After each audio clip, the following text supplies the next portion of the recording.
Alors je suis Emmanuel Briveau, directeur adjoint chargé de la formation continue sur l'établissement public local de Rennes-le-Reux.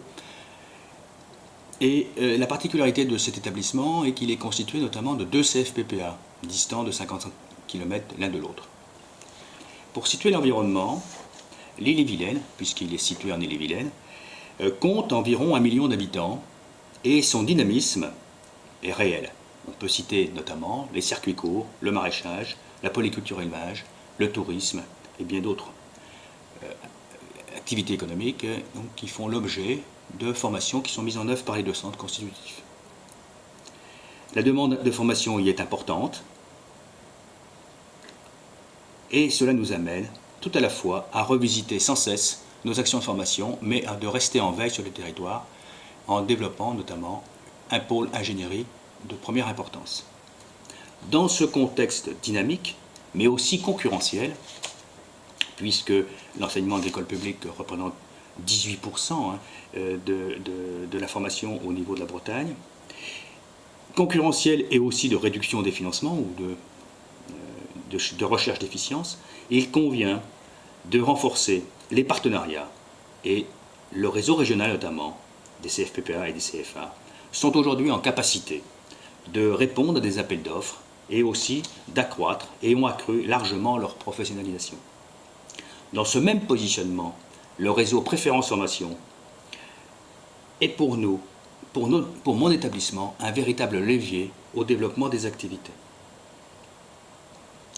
C'est bien parce que Préférence Formation, via les établissements, s'est engagé il y a quelques années sur un objet qui reste toujours d'actualité, notamment le développement des FOAD, mais plus largement, on l'a vu avec d'autres objets, et notamment aujourd'hui le projet, l'action Pref Access, que mon établissement a pu développer des activités qui jusqu'alors ne prenaient pas l'ampleur que cela aurait pu prendre, pu développer des activités de formation, se professionnaliser et mettre en place aussi une organisation humaine et matérielle. Mon établissement, dans son territoire, doit aujourd'hui répondre à des demandes individuelles, à des porteurs de projets, et générant ainsi plusieurs types de réponses, tout à la fois des formations collectives, des réponses totalement individualisées, mais aussi de l'accompagnement. On peut penser à la validation des acquis d'expérience, à la reconnaissance de compétences, pour ne citer que ceci. Donc, cette évolution nous amène à la recherche d'une efficacité réelle dans l'organisation, mais aussi vis-à-vis des financeurs, qui sont aussi, bien sûr, demandeurs d'une rentabilité, si je peux dire ainsi. Et cela constitue pour mon établissement un des enjeux pour demain, aujourd'hui et pour demain encore plus. Et en ce sens-là, donc, l'adhésion à des réseaux, qu'ils soient régionaux, qu'ils soient nationaux comme Préférence Formation, eh bien, constitue véritablement un vrai levier pour tous ces éléments-là que je viens de citer. Au regard donc de cette multitude d'actions qui sont portées par le réseau Préférence Formation, mais aussi des effets leviers que cela constitue, il convient dorénavant, pour mon établissement, de changer d'échelle.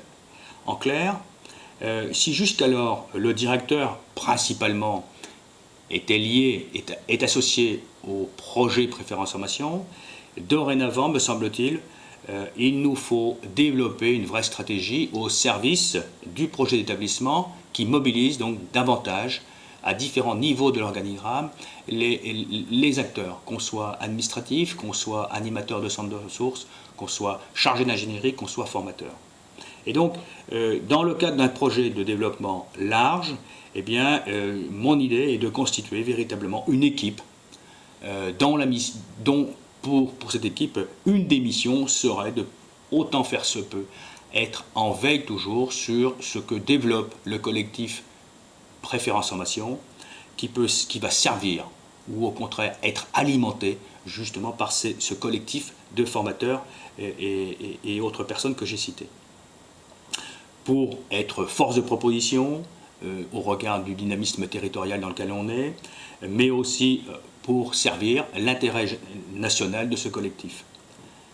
Voilà donc pour moi ce qui constitue dorénavant un changement sûrement de posture quant à la place que je pouvais laisser jusqu'à maintenant donc vis-à-vis de ce réseau Préférence Formation, porté d'abord par moi en tant que directeur, mon engagement vis-à-vis d'un tel développement et de sensibiliser davantage, professionnaliser davantage l'ensemble de l'équipe au travail en réseau. Je vous remercie.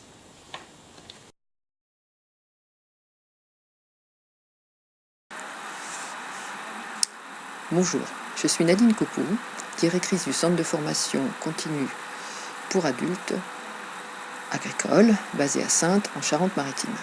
Je considère que participer à l'élaboration de projets pour le réseau est important car cela donne au centre l'occasion d'accéder à de nouveaux marchés, de bénéficier d'échanges d'informations et de collaboration. Dans mon établissement, j'ai une partie de mon équipe qui va se lancer dans le dispositif différents et compétents, au profit des établissements d'aide par le travail, les ESAT.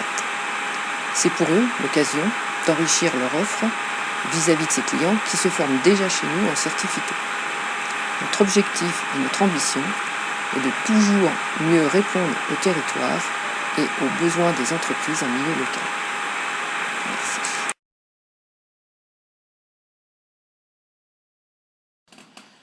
Bonjour, François Timel, je suis le directeur de l'ENILV de La Roche-sur-Foron, donc un établissement qui est basé en Haute-Savoie.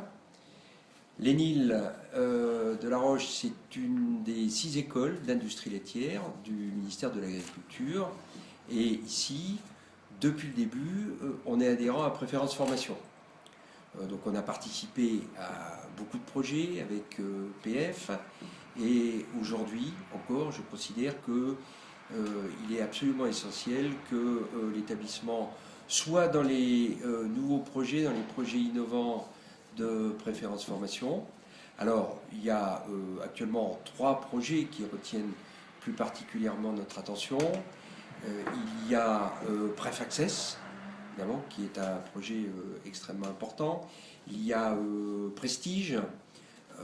C'est pour un établissement comme le nôtre, donc spécialisé dans l'agroalimentaire et dans la restauration, les questions d'hygiène sont des questions clés.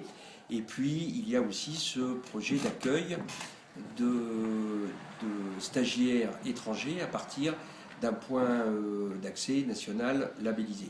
Donc sur ces 3 sujets, mais il y en a bien d'autres évidemment, mais sur ces 3 sujets, je pense qu'il est absolument essentiel que l'école soit complètement présente et qu'elle soit aussi en réseau avec tous nos collègues de l'enseignement agricole, que ce soit un réseau régional ou même bien sûr au niveau national. Alors toutes ces questions, on en parle évidemment en interne au travers des différents conseils, et aussi donc avec les personnes ressources de l'établissement, donc la documentaliste, les personnes chargées du centre de ressources ou les formateurs qui sont directement impliqués dans les projets.